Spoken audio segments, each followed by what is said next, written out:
Welcome back to Tiny Blue Games. My name's of course Csaw or Chris, and today we're talking about Final Fantasy XIV in 2020.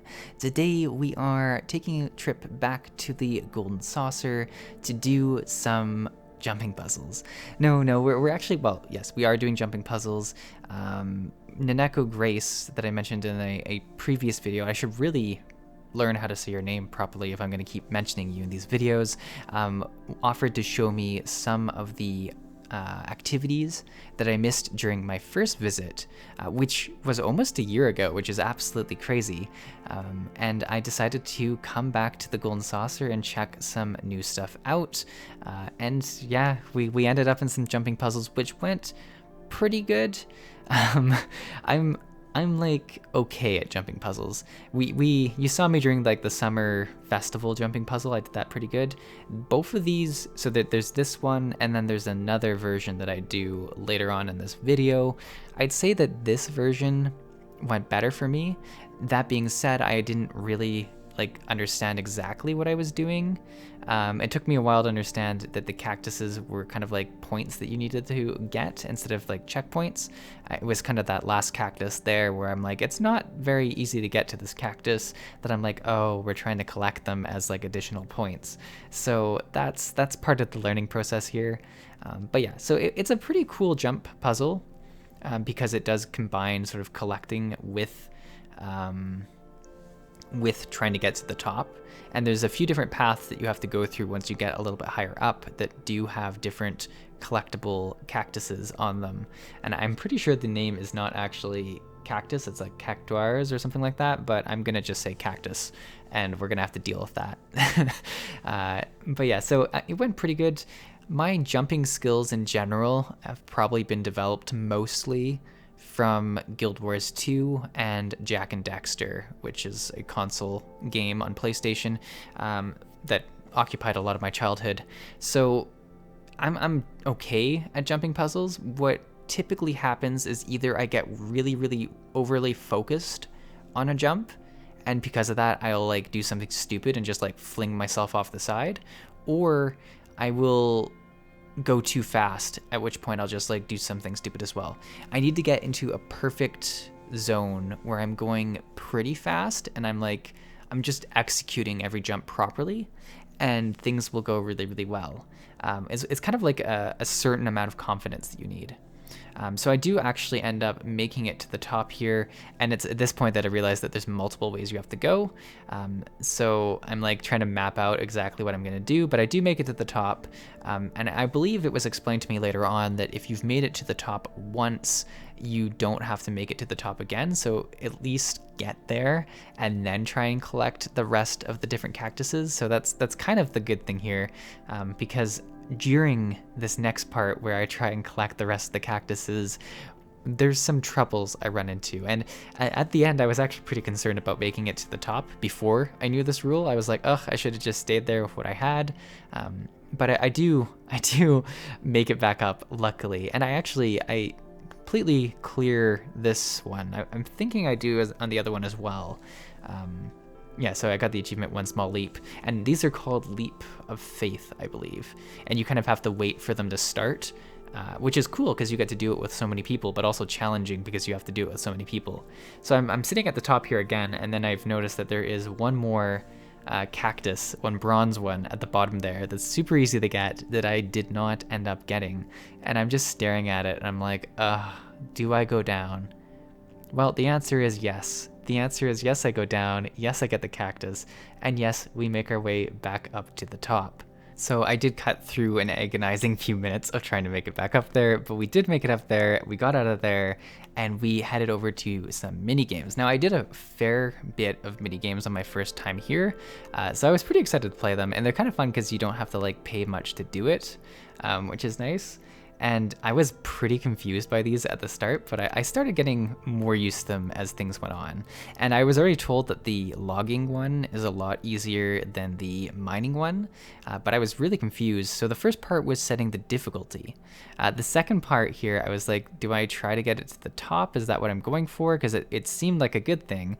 But then I missed the top and I end up going to the bottom, and I'm I'm kind of confused by the method of this. And what it ends up being is that there's a specific point on this that you're trying to hit. And the closer you are, the more of the bar will be good, right? So if you hit it right on the point, you're going to do the best. If you don't hit it quite on the point, it'll be pretty good, and so on and so on. And what you do is you eventually, once you clear it, you have the opportunity to double down on it. I thought this was a pretty wise opportunity because I actually understood what I was doing. However, I didn't do much better, as I didn't realize that there was kind of a timer, and I was taking my time way too much with each of the different chops to find the perfect spot.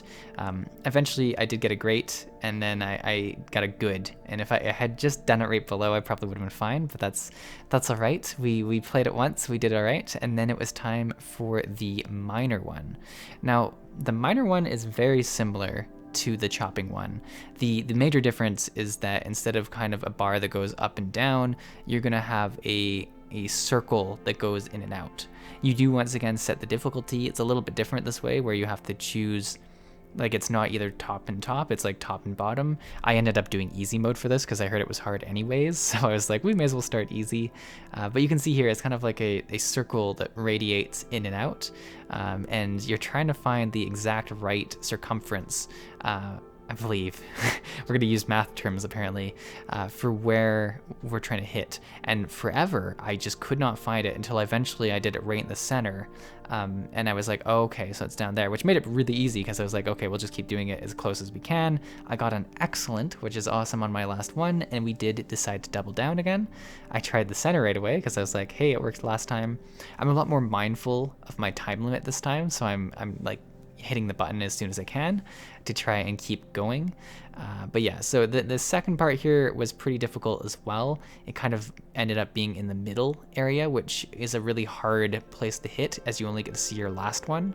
So you kind of have to remember right around where it is.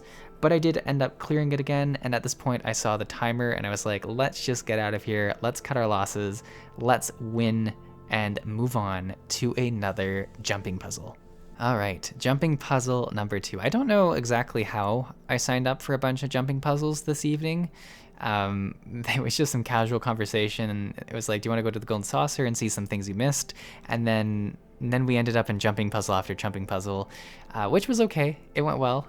This went way worse for me though compared to the first one. And it's interesting because this one looks a lot more like a Guild Wars 2 jumping puzzle with all the roots and stuff. And just before we go any further, I definitely hit the cactus on that jump. Like, I was on the island for a second, slipped off, and still didn't get the cactus. And then from that point on, things just went so much worse. I missed this jump over and over and over again. And it's really unfortunate because every time you miss the jump, you have to, like, once you fall all the way down, you have to reload at the start. There are certain parts further on where you can land back on the island as kind of a checkpoint. But this starting point, yeah, it was really bad. And it took a long time for me to get past it again. I think it was kind of like embarrassment because you're in front of all these people at the start and you just keep failing, like you keep fumbling. I described this at the start of the video. I'm either going too fast or I'm too focused on a jump, and that was the case of me being too focused on the jump. So here I noticed that people are just walking off onto this, and I'm like, okay, that sounds oh no, nope. So back to the drawing board. I was super upset at this point. Like, I should have done it live, but I should have, but I also would have had to like really cut out some no language. But we it was getting tense, and it was good that no one was on Discord or anything with me because it was not a good time. This is part of the reason why I don't want to share a Discord with you guys. You don't want to hear me at my darkest. You really don't. But we made it past that, and we continued on.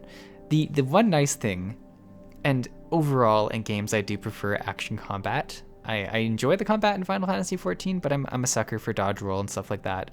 But the one thing action combat sucks at is dodge rolling when you're trying to do jumping puzzles. The amount of times I'm in Guild Wars 2 and I'm just trying to like ease my way up a branch and I accidentally just roll off the side of it.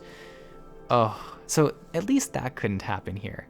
And I made it kind of to the main island of this after much, much struggle. And the nice thing here is that you're actually going up instead of just like sideways. So there's the option of falling back onto the actual island. The other thing that was nice about this is that I understood that the cactuses were quite an important part of this. Whereas the other one, there was definitely cactuses that I just like left at the start.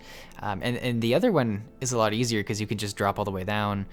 Though I guess this one you can just jump off the side into the abyss, which, look how close that was. Like, how close was that to having to go all the way to the end? But we did just get to kind of come back here, and we're pretty close to the end here.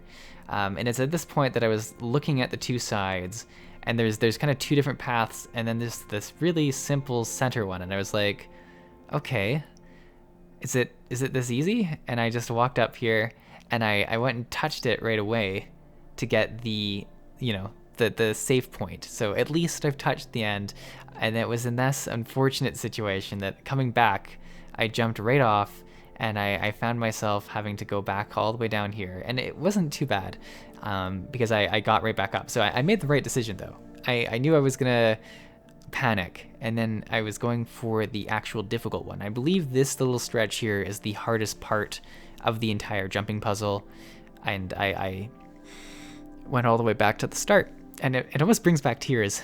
It was so upsetting knowing that I was at the very start again. Like, jumping puzzles are just, I don't know, if you were a game developer that specialized in jumping puzzles, you must have wicked dreams. Like, you're just creative, yes, for sure. Kind of like on the verge of creating torture devices, yes, kind of. It's hard. Now, the one thing I will talk about is how beautiful this jumping puzzle is. This, like, aesthetically, I think this map was a lot prettier than the first one. We've got all the nice glowy rocks, and we've got a beautiful map below us that is, like, quite well rendered out. Like, you can see lots of different landmarks, which is really cool. You've got the water on the one side. Like, it's a very pretty time, and it's kind of hard because it is distracting. You just want to look around. But yeah, this one was way harder, and like not even as, I don't know what made it so hard. I think it was the fact that there was just so many opportunities to start, like, fall off and start right at the beginning again. That's what kept tripping me up. But I made my way back without much issue. I was coming up to the final big jump again, and this is where I was probably the most nervous throughout this whole jumping puzzle, is this jump right here. And I just calmed myself, and this is where you go calm and go at a pretty good pace. Don't get distracted by the people dancing. They're trying to mess you up. Got the cactus, so I knew I was pretty good, but I wanted to go for the end, and I did make it. And I had all the cactuses. I made it to the end. I did both of them. I did my jumping puzzle duty, and we finally landed ourselves in the last game. And this was described to me as like a dodging game, where there's things that are going to fall and try and hurt you, and it's kind of like one where you survive different stages. A game this actually reminds me a lot of, and it's now closed down, which is crazy, is MapleStory 2.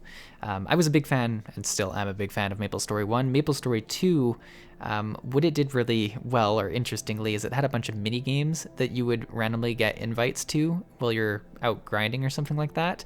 And a lot of games would kind of be ones where you have to survive through stages to get to the next one, and that's kind of what this reminded me of. But yeah, so we have this big swordsman who cuts things, and they kind of fall apart, and then they fall down. I almost died right at the start because I had no idea how it was going to fall. I was panicked, and I don't know, I went off by myself. I died right away. This is how it went. It didn't go very well for me. Naneko did way better, but eventually gets knocked off too, and I believe we had a situation where it's just the swordman won. So that's kind of how it went, but what are you gonna do? But yeah, guys, hopefully you enjoyed this visit to the Golden Saucer. It's always a fun time here, and it's crazy how much content there is to do, let alone like the rewards. I haven't even like there's so much in this game I haven't even like looked at, just because I want to get to a higher point in the actual game before I start focusing on like achievements and stuff like that, but some of the mounts and stuff are super cool. So I might find myself back here more often, and certainly, if anything, there's still quite a few activities that I need to try. But yeah, guys, hopefully you enjoyed this video. Thanks for watching it, and I'll see you in the next one.